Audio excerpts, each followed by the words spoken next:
A Dialogue of Self and Soul by W.B. Yeats. My soul, I summon to the winding ancient stair. Set all your mind upon the steep ascent, upon the broken crumbling battlement, upon the breathless starlit air. Upon the star that marks the hidden pole, fix every wandering thought upon that quarter where all thought is done. Who can distinguish darkness from the soul? Myself. The consecrated blade upon my knees is Sato's ancient blade, still as it was, still razor keen, still like a looking-glass, unspotted by the centuries. That flowering silken old embroidery torn from some court lady's dress and round, the wooden scabbard bound and wound, can tattered still protect, faded adorn. My soul. Why should the imagination of a man, long past his prime, remember things that are emblematical of love and war?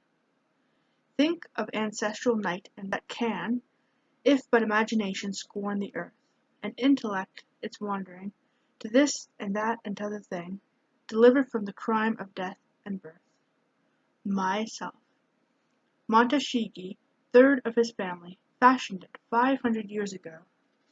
About it lie flowers from I know not what embroidery, hearts purple, and all these I set, for emblems of the day against the tower, emblematical of the night, and claim as by a soldier's right, a charter to commit the crime once more. My soul. Such fullness in that quarter overflows, and falls into the basin of the mind. That man is stricken deaf, and dumb, and blind, for intellect no longer knows, is from the ought, or knower from the known, that is to say, ascends to heaven. Only the dead can be forgiven, but when I think of that my tongue's a stone. Myself. A living man is blind and drinks his drop. What matter if the ditches are impure? What matter if I live it all once more? Endure that toil of growing up, the ignominy of boyhood, the distress of boyhood changing into man, the unfinished man and his pain, brought face to face with his own clumsiness. The finished man among his enemies?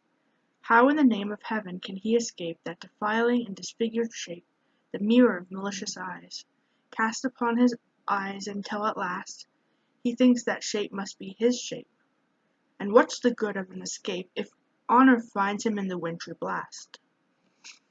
I am content to live it all again, and yet again, if it be life to pitch into the frog spawn of a blind man's ditch, a blind man battering blind men, or into the most fecund ditch of all, that folly that man does or must suffer if he woos as proud woman not kindred of his soul.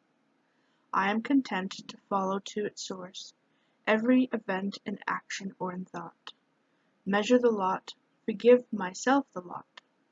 When such as I cast out remorse, so great a sweetness flows into the breast, we must laugh and we must sing. We are blessed by everything. Everything we look upon is blessed.